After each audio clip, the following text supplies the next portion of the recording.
Hoje nós retomamos a nossa série de mensagens sobre os evangelhos, e a gente tem feito isso tratando os evangelhos de forma harmonizada, ou seja, lidando com os 4 evangelhos como se eles fossem um só, e temos feito isso também em ordem cronológica. Claro que a ordem cronológica é imprecisa, imperfeita, existem inclusive algumas opções de cronologia, nós estamos usando uma delas, mas já vai nos dar um excelente pano de fundo para a gente entender a cronologia do Novo Testamento, em especial, que é o que a gente está tratando, a cronologia dos evangelhos. Então a gente retoma isso hoje, e a gente retoma no capítulo 3 de João, no versículo 22. Se você quiser acompanhar na sua Bíblia, fique à vontade, no seu aplicativo também. No boletim tem o texto todo que nós vamos tratar essa noite.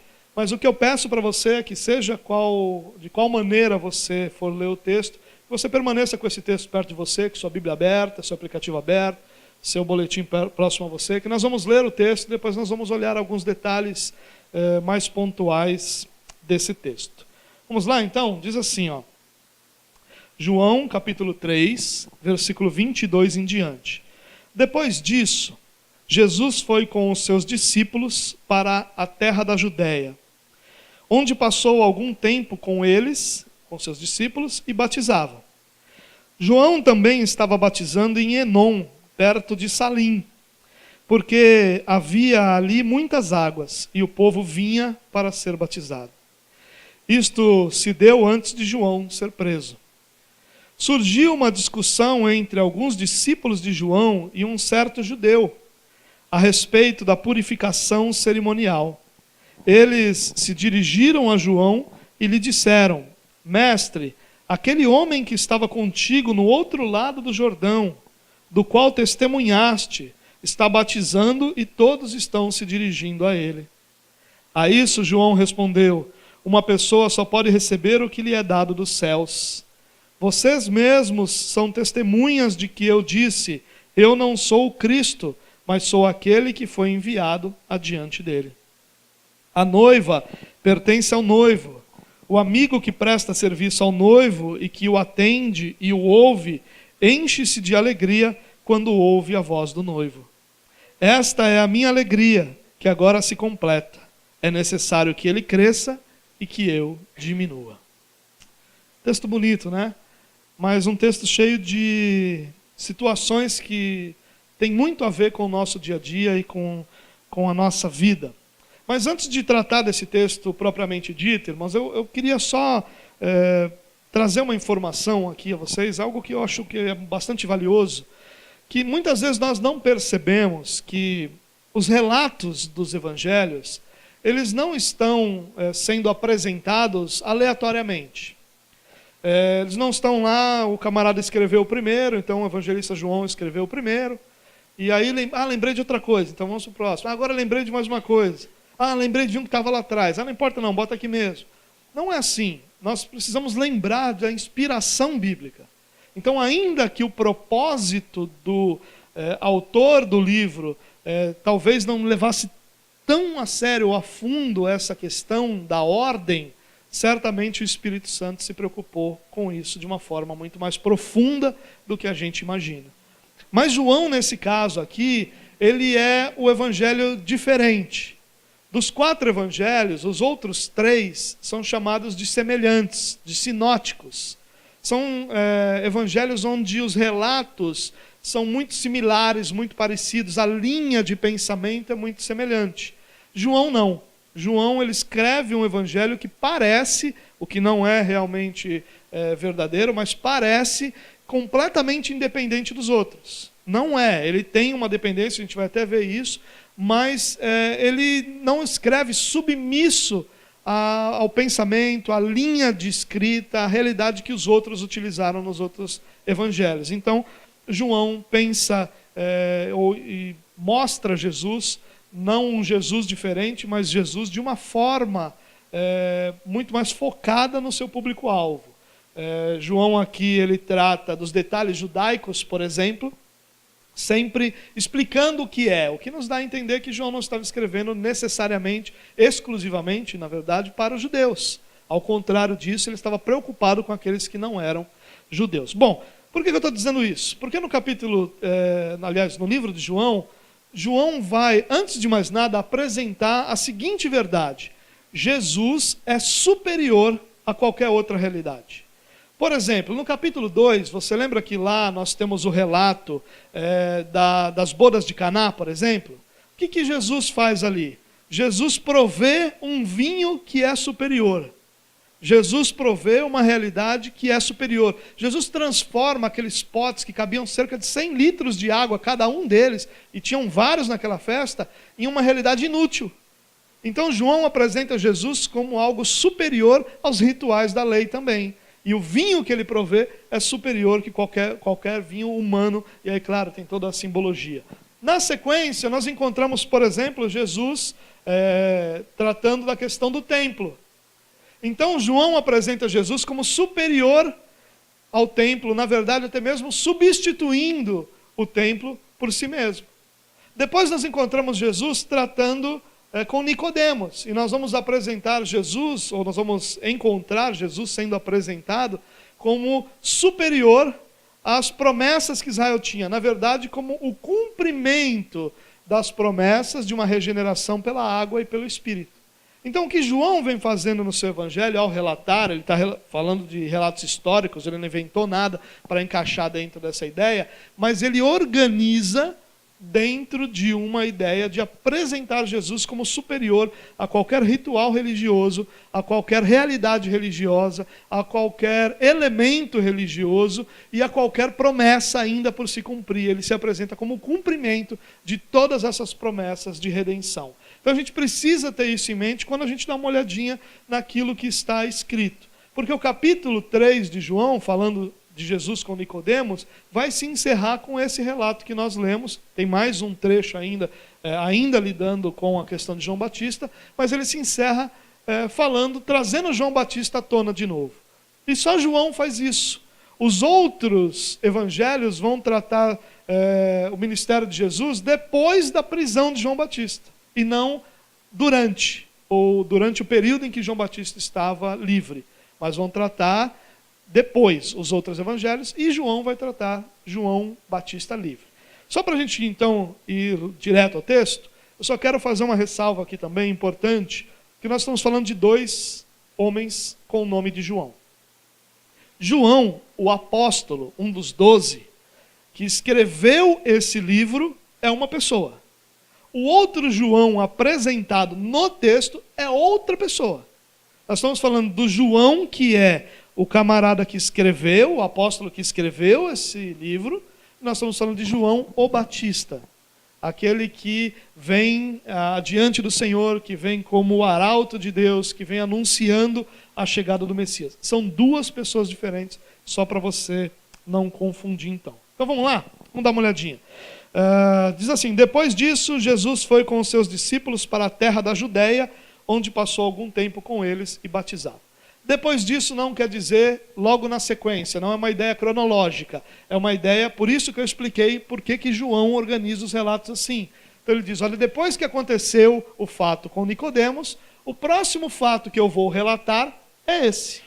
Então, nós não estamos falando de ordem cronológica, possivelmente nós temos meses de diferença entre o relato de Nicodemos e esse relato, mas é a sequência que João, como eu acabei de explicar, adota. E diz que foi para a Judéia, para a terra da Judéia. Mas espera aí, o relato com Nicodemos foi aonde? Em Jerusalém. E Jerusalém ficava onde? Na Judéia. E como é que Jesus então vai para a terra da Judéia? E aqui é importante a gente entender isso, porque esse lugar para onde Jesus vai, a gente não tem muita certeza de onde é.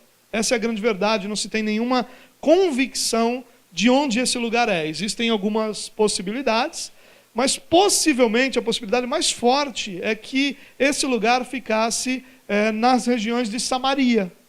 E Samaria não é Judéia, né? Samaria não é, Samaria é Samaria. Então Israel tinha a Judéia ao sul, Samaria ao centro, e nós tínhamos a Galileia ao norte. Claro, outras regiões, Decápolis e tal, mas as principais são essas. Então era outra região. Por que que ele fala as regiões da Judéia aqui? Por duas razões. Primeiro, porque ele saiu da região populosa e central, que era Jerusalém, e vai para o campo. Vai para uma área rural e menos populosa. Então ele vai para as regiões da Judéia. A NVI em inglês é interessante que ela traduz até isso, vai para o interior. É a palavra que ele usa e não para as regiões da Judéia. E em segundo lugar, porque as regiões da Judéia que João está tratando aqui, não é como os judeus entendiam. Lembra que eu falei para vocês que João estava preocupado em explicar as questões judaicas? Ele está explicando aqui. Para qualquer pessoa fora de Israel, não era Judéia, Samaria e Galileia. Era tudo a região da Judéia. Porque Roma tratava, e lembre-se que Roma governava ali, Roma tratava toda aquela região como a região da Judéia. E isso é o que João está, então, nos explicando.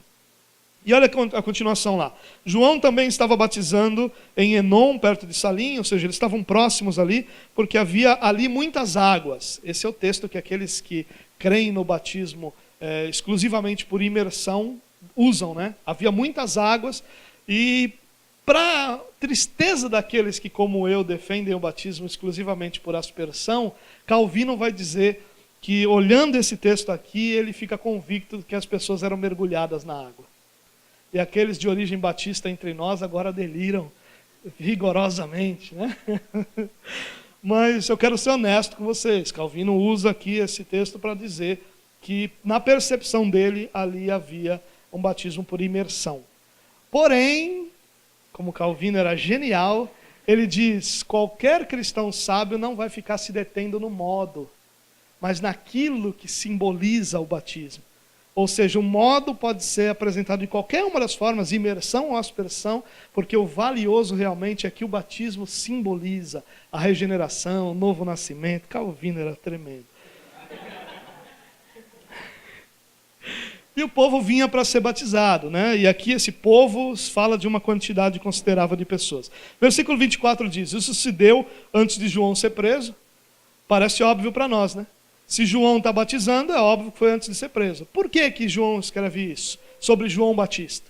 Porque, como eu já expliquei, os outros evangelhos vão tratar João Batista como, aliás, o ministério de Jesus como posterior à prisão de João Batista. Não que não tenha tido antes, mas eles só vão apresentar relatos posteriores. E João está apresentando relatos anteriores à prisão de João Batista. Por isso que ele deixa isso aqui claro, uma nota. Surgiu uma discussão entre os discípulos de João e um certo judeu a respeito da purificação cerimonial. O que o texto está mostrando aqui para a gente é que os discípulos provocaram essa discussão, que os discípulos vão com um certo judeu discutir sobre essa purificação. Nesse momento, os judeus já têm uma série de batismos diferentes, uma série de simbologias para o batismo, uma série de significados. Então, era muito comum qualquer batismo ter discussão por causa da falta de padrão do batismo dentro de tudo aquilo que estava acontecendo. Mas o mais importante aqui é que os discípulos provocam essa discussão. E quando eles provocam a discussão, o versículo 26 parece estranho. Eu vou ler o 25 e o 26 juntos. Você vai perceber como eles são esquisitos juntos. Surgiu uma discussão entre alguns discípulos de João e um certo judeu a respeito da purificação cerimonial. Eles se dirigiram a João e disseram: mestre, aquele homem que estava contigo do outro lado do Jordão, do qual testemunhaste, está batizando e todos estão se dirigindo a ele. O que uma coisa tem a ver com a outra? Não parece ter nada a ver, não é? Mas o que a gente entende aqui? Que esses discípulos provocam a discussão e que Jesus é usado como exemplo de que eles estavam errados. Inclusive sendo confrontados com a verdade de que tem mais gente indo lá do que aqui. Vocês estão fazendo errado. Tem mais gente indo lá. E aí eles vão para João Batista e dizem: mestre, está tudo errado. Eles usam rabi, a palavra de autoridade. Está tudo errado. Aquele homem, olha como se fala de Jesus. Aquele homem do qual o Senhor testemunhou, não parece que João fez um favor para Jesus? Foi o Senhor que testemunhou, só se sabem de Jesus porque o Senhor testemunhou. Então ninguém ia saber sobre ele. Ele está batizando lá do outro lado do Jordão. E está todo mundo indo atrás dele. Estava indo todo mundo? O texto acabou de dizer que o povo estava indo ainda se batizar com João Batista. Você percebe aqui que no coração dos discípulos há uma frustração, a ansiedade, a angústia, a inveja, tudo isso porque Jesus estava batizando e mais pessoas estavam indo em busca dele do que de João Batista. Olha como é duro, irmãos, essa verdade que nós aprendemos aqui. É possível que a gente fique tão preso às nossas tradições e conceitos religiosos, a ponto de tratar Jesus como aquele camarada que parece que a gente fez algum tipo de favor para ele. É assim que Jesus está sendo tratado aqui. Aquele homem do qual o Senhor deu testemunho. Porque senão a gente nem sabia quem era. O Senhor que falou dele, ele só é o que é por causa do Senhor. Ele está batizando lá e está todo mundo indo atrás. E a gente fica como? Como é que pode? Vê que prisão que havia entre aqueles que caminhavam com João Batista. Isso é claro que não é entre todos os discípulos. É claro que nós vamos encontrar outros textos onde os discípulos de João Batista vão atrás de Jesus, deixam João e vão com uma compreensão, mas isso é posterior. Isso está nos outros evangelhos que já são posteriores à prisão. Mas aqui nós vamos encontrar os discípulos de João presos aos seus conceitos e tradições religiosas. A sua maneira de enxergar e pensar as coisas a ponto de tratar Jesus como aquele homem. E nós precisamos tomar muito cuidado com isso, irmãos. Porque muitas vezes o que nós estamos fazendo é, ao invés de olhar para Jesus e aprender de Jesus, nós estamos olhando para nós mesmos, para o que nós pensamos, para o que nós achamos, para o que nós imaginamos e refletindo isso em Jesus. Jesus vai ser sempre aquele homem. Aquele homem que alguém testemunhou dele, porque alguém fez um favor, senão, que seria do reino de Deus se eu não estivesse aqui pregando? É esse tipo de postura. É esse tipo de posição. O que seria do reino de Deus se eu não fizesse tudo o que eu faço pelo reino de Deus? O que seria das igrejas se eu não fosse tão generoso como eu sou? Parece que Jesus está recebendo algum tipo de favor de nós.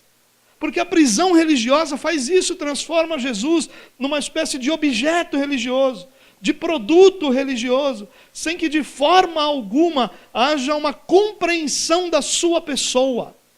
E onde não há compreensão da pessoa de Jesus, não há cristianismo e não há evangelho.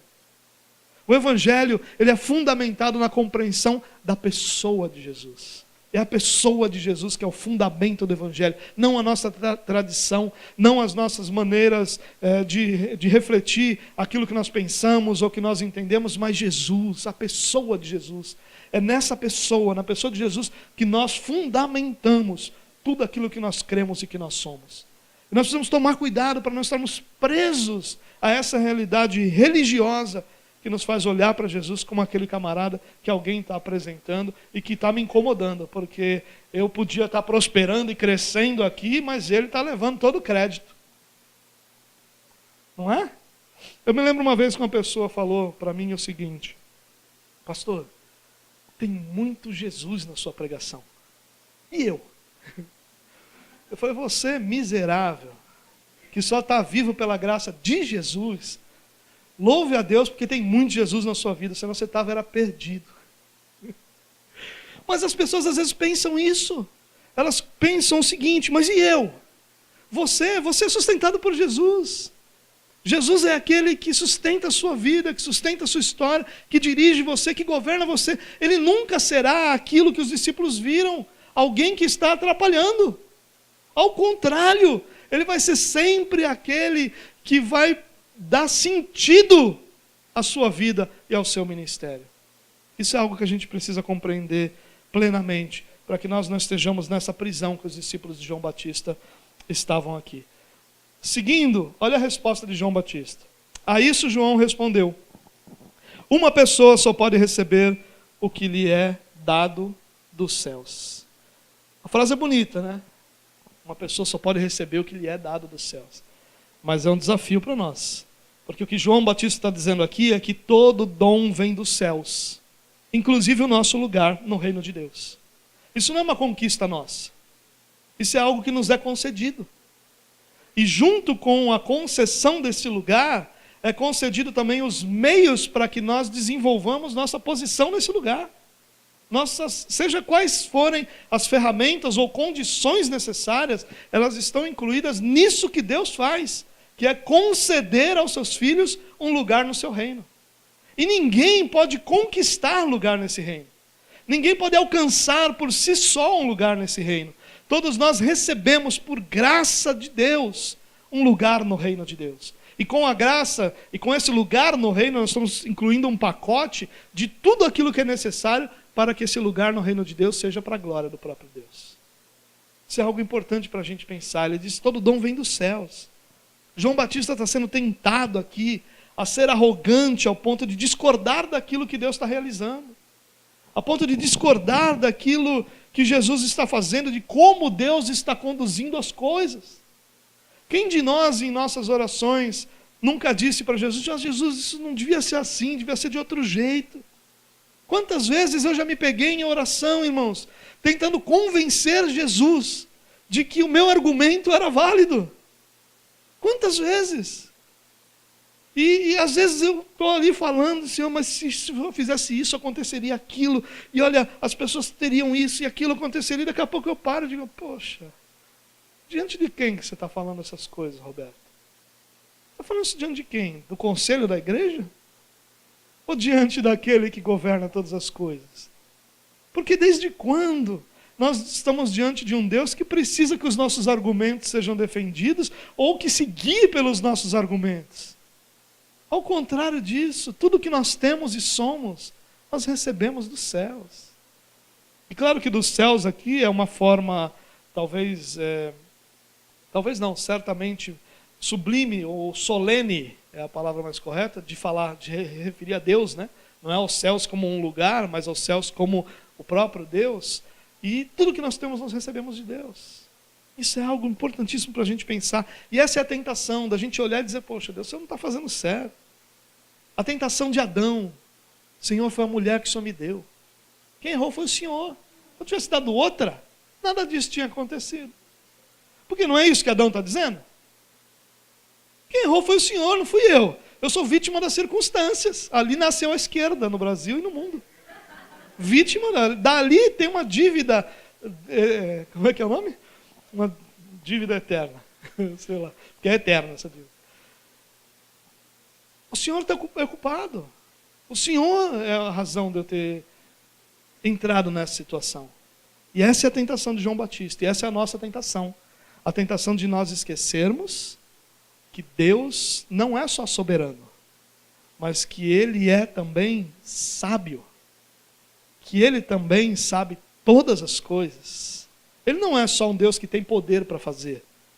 Ele é um Deus cuja sua vontade é boa, perfeita e agradável. Que é justo em todos os seus caminhos conjuntamente. Ele não é justo de vez em quando. Ele é justo em absolutamente todos os seus caminhos. Ele é perfeito em tudo aquilo que fez e que faz. Não só na nossa vida, mas em toda a existência. E a nossa tentação é dizer para esse Deus que nossos argumentos são melhores. Ou seja, nossa tentação é de sermos arrogantes ao ponto de dizer para Deus que Deus poderia fazer melhor.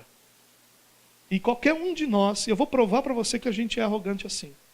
Você nunca pensou: Senhor, por que o Senhor criou a barata? Qual é a função desse bicho no meio da cadeia alimentar? Eu acho que o Senhor estava distraído quando isso aconteceu. Estou falando uma coisa simples, mas a gente fala disso em coisas sobre a nossa vida também. Cuidado para nós, é o conselho de João Batista aqui. Ele seria infiel se alimentasse qualquer descontentamento sobre como Deus, em sua sabedoria, dispõe as pessoas e as coisas. Deus dispõe tudo de uma forma que Ele seja glorificado. E Ele e continuamente será glorificado em todas as coisas e pessoas que Ele dispõe. Não esqueça disso, meu irmão. João experimenta isso que é fantástico, porque na frase de João, nós vamos perceber que João experimenta plena paz no modo como Deus conduz o seu reino e como ele, João Batista, serve a esse Deus.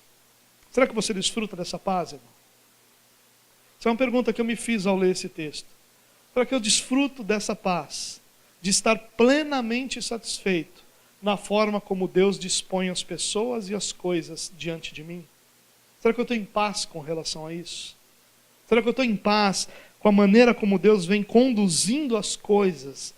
Porque quando a palavra de Deus diz que todas as coisas cooperam para o bem, o único bem que Deus está realizando na nossa vida, que todas as coisas cooperam, é o bem de nos tornar semelhantes a Jesus. Será que eu estou em paz com isso? Eu estou em paz de que Deus está governando todas as coisas de forma que eu me torne semelhante a Jesus? Sem essa paz, não tem essa humildade, não tem essa vitória sobre a arrogância. Ao contrário, nós vamos ter uma oração daqueles que vão confrontar Jesus, que vão colocar Jesus contra a parede, que vão determinar que coisas sejam feitas, que vão profetizar quando Deus não profetizou e que vão fazer tudo aquilo que fazem quando Deus não mandou fazer coisa alguma. Esses são os que não têm paz de como Deus está governando. Então eles resolvem dizer para Deus: o Senhor é um velhinho já muito antigo, muito cansado, o Senhor já não está mais com paciência para lidar com essa humanidade horrorosa que tem aqui. Fica aí tranquilo, deixa que eu assumo o controle da minha vida e agora eu determino o que o Senhor tem que fazer. Você percebeu como a gente chega num nível desse? Quando nós não estamos em paz sobre como Deus está governando a nossa vida? Quando nós não estamos em paz com o lugar que nós temos no reino de Deus? Quando nós não estamos em paz com aquilo que Deus está fazendo da nossa vida? Esse é algo para a gente pensar também. Versículo 28, olha lá. Vocês mesmos são testemunhas de que eu disse: eu não sou o Cristo, mas sou aquele que foi enviado adiante dele. Aqui, o que João Batista está fazendo é uma pancada em cima dos seus discípulos. Ele está dizendo, em outras palavras: por que vocês estão me procurando sobre Jesus estar batizando mais pessoas do que eu?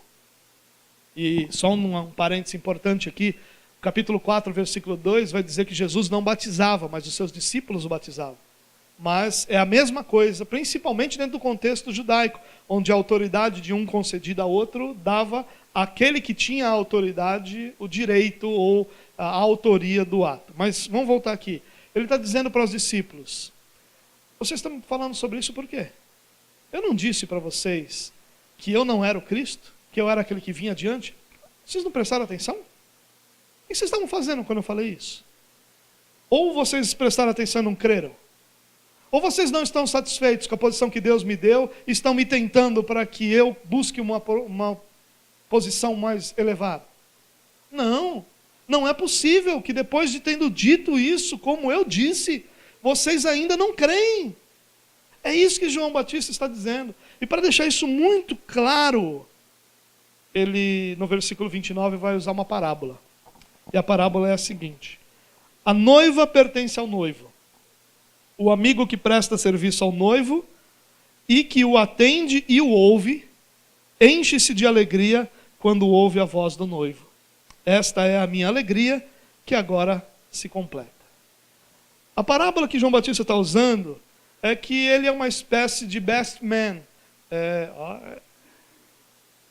É que no Brasil a gente não tem muito isso, né? O melhor amigo do noivo, ou o padrinho que cuida de todas as coisas para o casamento do noivo. No Brasil a gente tem normalmente uma série de padrinhos, né? Nenhum tem um destaque nisso, na maioria dos casos. Mas numa outra cultura você tem esse best man, esse homem que é o responsável por muita coisa dentro do casamento. Ele está dizendo que ele é isso. Ele está dizendo: olha, eu não sou o noivo. Eu sou aquele que está trabalhando em favor do noivo. Mas todo o meu trabalho tem um objetivo: que o noivo fique bem.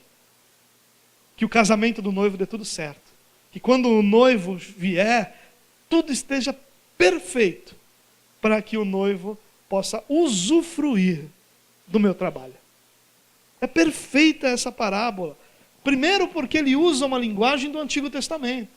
Existem muitas passagens no Antigo Testamento que nós vamos encontrar essa ideia de noivo, noiva. Isso não é uma ideia só para a igreja. Isso nós encontramos muito texto. Isaías 62, por exemplo, nós vamos encontrar o profeta falando sobre a noiva, sobre o noivo, sobre o casamento e tudo relacionado ao próprio Messias. Então ele está usando uma mensagem do Antigo Testamento que todo mundo ali entendia bem.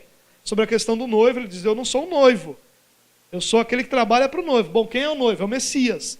Então, ao mesmo tempo, ele está dizendo, Jesus é o Messias, ele não é aquele cara que eu dei um testemunho. Ele não é aquele homem sobre quem eu testemunhei, ele é o Messias. As promessas não se cumprem em mim, se cumprem nele. A plenitude é nele que está, não é em mim. Eu sou parte de toda essa história de redenção, mas é nele, é no Redentor, é no Messias, é no Cristo que todas as profecias se cumprem. Então parem de olhar para ele como aquele a quem parece que a gente está fazendo algum tipo de favor e reconheça que nós estamos diante daquele que é o Redentor de toda a humanidade. Reconheça que nós estamos diante do único capaz de transformar plenamente a realidade do ser humano. Nós estamos diante daquele homem cujo favor nós estamos fazendo. E que está todo mundo nessa linguagem de inveja, está todo mundo indo atrás dele. Como se ninguém prestasse. Não é isso. Eu não sou o noivo. Eu sou aquele que anuncia o noivo. Eu sou aquele que trabalha em prol do noivo. Eu sou aquele que prepara o salão para o noivo casar. Eu sou aquele que prepara a comida, a bebida, o lugar para os convidados, a recepção. Eu sou aquele que prepara tudo. Eu sou o best man do noivo. É esse que eu sou. E quando João Batista diz isso, ele também está lidando com um ponto muito importante da cultura antiga. Esse papel de padrinho, eu vou chamar a partir de agora de padrinho, do noivo, era um papel muito comum em muitas culturas, inclusive na judaica. Existiam leis rigorosíssimas sobre o padrinho nunca poder casar com a noiva. Era crime mortal. Você imagina por quê, né? Quem está lidando com tudo, inclusive com a noiva, é o padrinho. Tem muitos padrinhos amigos da onça, acabavam querendo levar a noiva para casa, ao invés de fazer a festa para o noivo. O noivo chegava na festa, tinha tudo menos a noiva que estava na casa do padrinho. E sabe o que ele está dizendo? Ele está dizendo, se vocês olham para mim, como alguém que pode ter essa posição do noivo, vocês não entenderam quem eu sou. Falando para os discípulos dele. Sabe quem eu sou? Eu sou o único que não pode ter a noiva. Eu sou o único que de forma alguma poderia ter a noiva. Eu sou aquele que prepara o caminho para o noivo. Esse é João Batista. Esses somos nós. Ou esse padrinho somos nós. Nós somos aqueles que anunciam a Cristo. Anunciam o Messias como Redentor e como Salvador. Nós não somos o noivo. Não é sobre nós. Não é sobre nosso ministério. Não é sobre nossa fama. Não é sobre nosso sucesso. É sobre Jesus Cristo, nosso Senhor. Nossa alegria. E olha que interessante que ele diz no final aqui. Esta é a minha alegria, que agora se completa. Qual é a alegria do padrinho? Qual é a alegria do papel de João Batista? É que o noivo venha. A alegria é que o noivo seja recebido. A alegria é que o noivo encontre tudo pronto para que ele case. Esse é o nosso papel, irmãos. Nosso papel aqui é que nós sirvamos a Cristo servindo a igreja, para que quando o noivo vier, ele encontre uma noiva sem mancha, sem mácula, sem ruga, pronta para se encontrar com o seu Senhor. É claro que nós não fazemos isso pela nossa força, mas por uma capacitação do Espírito, que na verdade é quem realmente faz essa obra, mas por graça de Deus, nós somos aqueles usados para isso. Nós, todos nós, nesse lugar.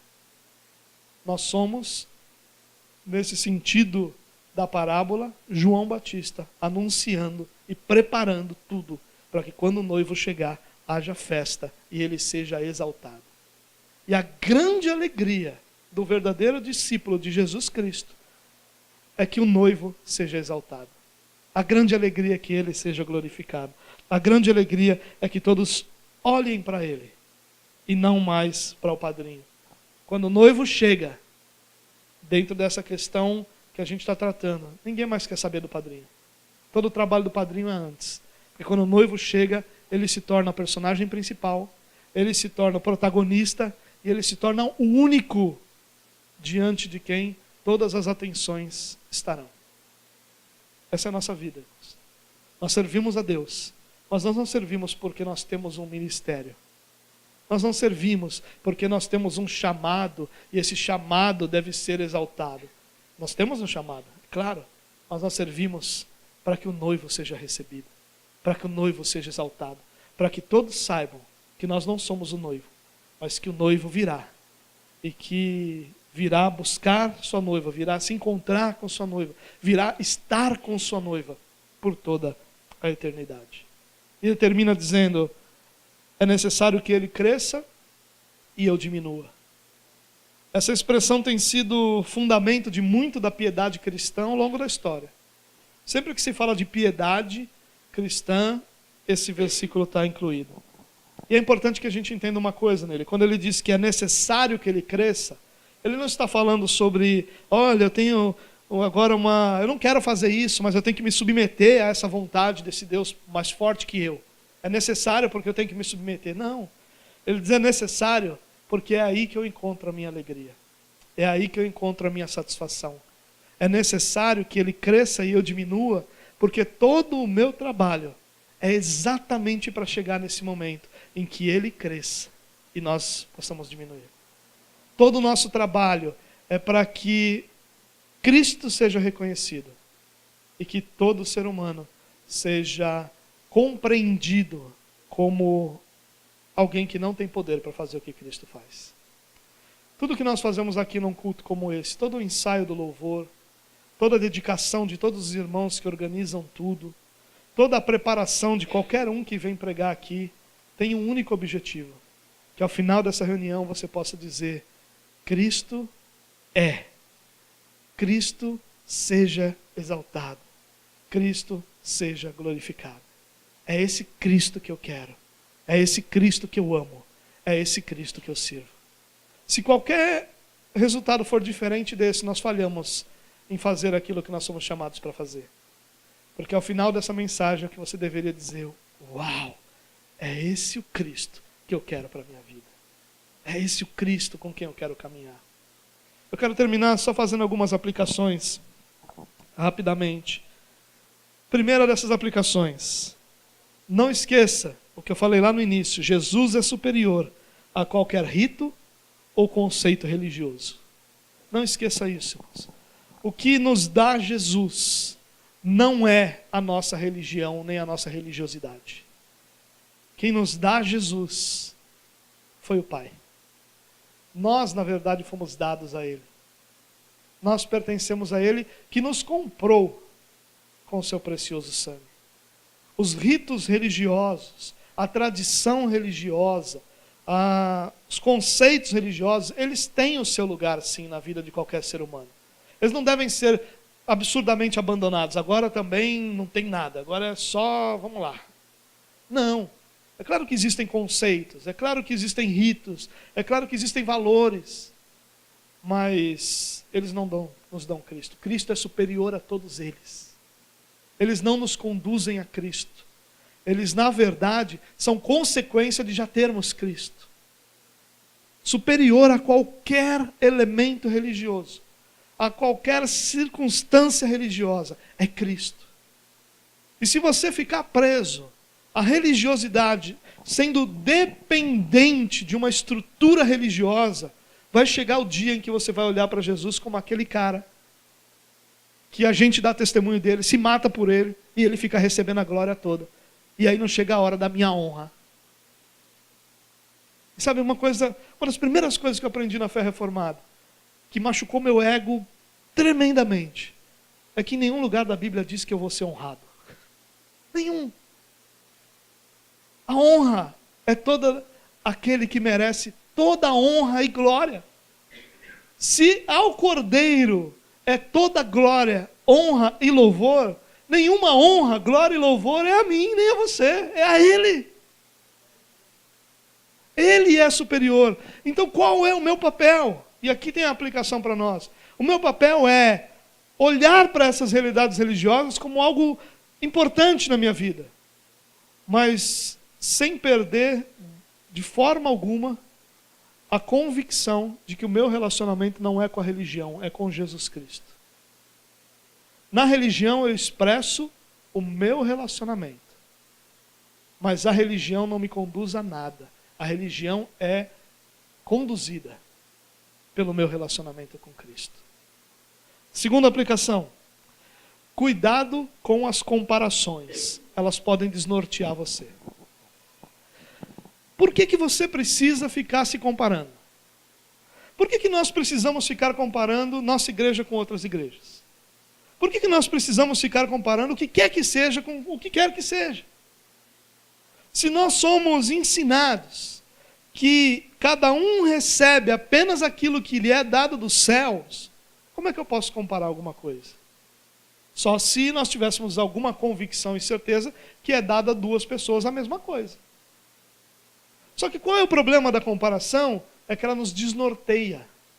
Os discípulos, quando estavam lá tratando dessa purificação, ritual de purificação, estão lá num debate, e eles provocaram esse debate, e alguém diz para ele, olha, cara, vocês estão falando, mas a igreja ali do lado está maior que a sua. Meu Deus, a igreja do lado está maior. O que a gente está fazendo de errado? E aí nos desnorteia. Sabe o que é desnortear? Perder o norte. Nós estamos indo numa direção e agora a gente começa a dizer, não é isso que enche igreja. Vamos fazer o que enche igreja, gente. Vamos lá.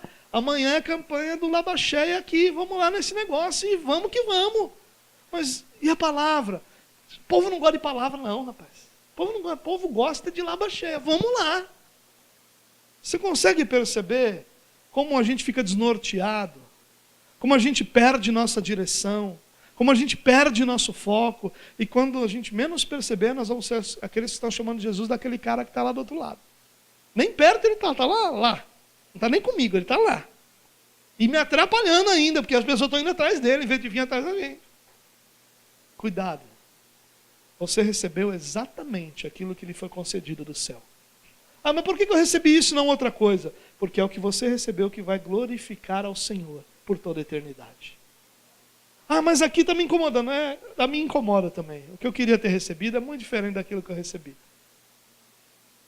Mas a minha esperança e minha confiança é que aquilo que eu recebi é exatamente a medida necessária para que Deus seja glorificado na minha vida. E é essa a nossa esperança, essa é a nossa confiança. E nisso está a nossa paz, em saber que Deus sabe o que faz. Amém? Terceira aplicação. E aqui eu queria usar uma frase de Calvino tratando desse tema, desse assunto, desses versos. Ele diz o seguinte: os equívocos em que os homens caem se devem a um desejo pecaminoso de agradar a si mesmos antes de ser movidos pelo zelo de Deus. Vou ler de novo, porque Calvino escreve daquele jeito, né? Os equívocos em que os homens caem se devem a um desejo pecaminoso de agradar a si mesmo antes que movidos por zelo de Deus. Por que esses discípulos estavam enganados? Porque a preocupação deles era agradar a si mesmo. Eles tinham um padrão na cabeça deles do que seria o ministério deles. Qual o padrão? João Batista é nosso rabi, eles chamam ele de rabi. Ó rabi, o senhor é nosso mestre. Nós somos os discípulos. E a galera tem que vir atrás da gente. Se alguém batizar mais, é porque está errado. Não, também, para encher igreja é fácil. Fácil encher igreja assim. Essa era a postura deles. Ele está lá, do outro lado, lá. João Batista, se não fosse o Senhor a exaltá-lo, ele não estaria fazendo nada disso. Você percebe que pobreza que há de compreensão sobre a pessoa de Jesus nesses discípulos? E aí Calvino vai dizer que esses equívocos, e ele é generoso, né, em dizer os equívocos que esses homens cometem, se devem ao desejo que eles têm de agradar a si mesmo, e não ao zelo que eles têm por Deus. E aí uma grande lição para nós é essa: todas as vezes que nós não estivermos preocupados com a vontade de Deus, nós vamos estar preocupados em agradar a nós mesmos. E todas as vezes que nós estivermos preocupados em agradar a nós mesmos, nós vamos estar sem paz naquilo que Deus está fazendo na nossa vida. Porque nós estaremos querendo uma outra coisa, enquanto que Deus vai manter perfeitamente alinhados todos os seus propósitos para a nossa vida, sem se preocupar com a nossa birra, nem com o nosso biquinho. Ele vai continuar fazendo exatamente o que ele se propôs a fazer. E nós vamos ter tudo menos paz. E muitas vezes o que falta no coração de um cristão é paz. Paz com uma confiança para poder confiar, para poder descansar realmente em que Deus está fazendo todas as coisas de forma perfeita. Mais uma aplicação. Nossa fé na soberania de Deus é constantemente provada. Isso é uma coisa que eu tenho aprendido, irmãos. Falar sobre a soberania de Deus é bonito, é fácil, tem cada frase poderosa, né? Tem cada máxima que você lança assim, que ecoa pela sala, aquele negócio que todo mundo te olhando. Até a gente precisar confiar nessa soberania. Quando a gente precisa olhar para a nossa vida, o negócio está caindo na nossa cabeça, o teto caindo na nossa cabeça, a gente dizer, Deus é soberano, Ele está governando sobre tudo isso. Aí é mais difícil. João Batista ainda não sabia que seria preso e decapitado. João Batista ainda não tinha experimentado. Por isso esse teste que ele está vivendo é um teste real. É um teste que analisa realmente quanto ele confia nessa soberania. Porque o discurso é: ninguém pode receber algo se não for dado dos céus. Mas quando os discípulos chegam e dizem, mestre, está errado, era o Senhor prega melhor. O Senhor começou com isso, o Senhor é pioneiro, agora vem um monte de gente fazendo isso. O Senhor, mestre, o Senhor tem uma palavra mais dura. Olha lá, aquela está andando de carrão, o Senhor está aí com pele de camelo, cinto na cintura, comendo mel silvestre. Olha lá ele lá. Ele está comendo com os discípulos, comilão. Olha lá. Cuidado, meu irmão. Cuidado. Ou nós confiamos que Deus é soberano e vivemos nessa confiança, ou nós vamos nos tornar os religiosos do pior tipo que pode existir, que é aquele cujo discurso é perfeito, mas cuja prática guarda enorme rancor, angústia e frustração no coração. Confiar na soberania de Deus é a nossa segurança. Essa é a última aplicação. Só podemos estar guardados da frustração e da amargura se o nosso alvo for a glória de Deus. Escute isso. De todas as coisas que eu falei essa noite, nenhuma delas me parece mais importante do que essa. Nós só vamos viver um cristianismo livre de frustração e de amargura se o nosso alvo for a glória de Deus. Eu lido com cristãos amargos e frustrados todo dia. As redes sociais hoje são uma oportunidade gigantesca de contatos que nós não teríamos de outra forma.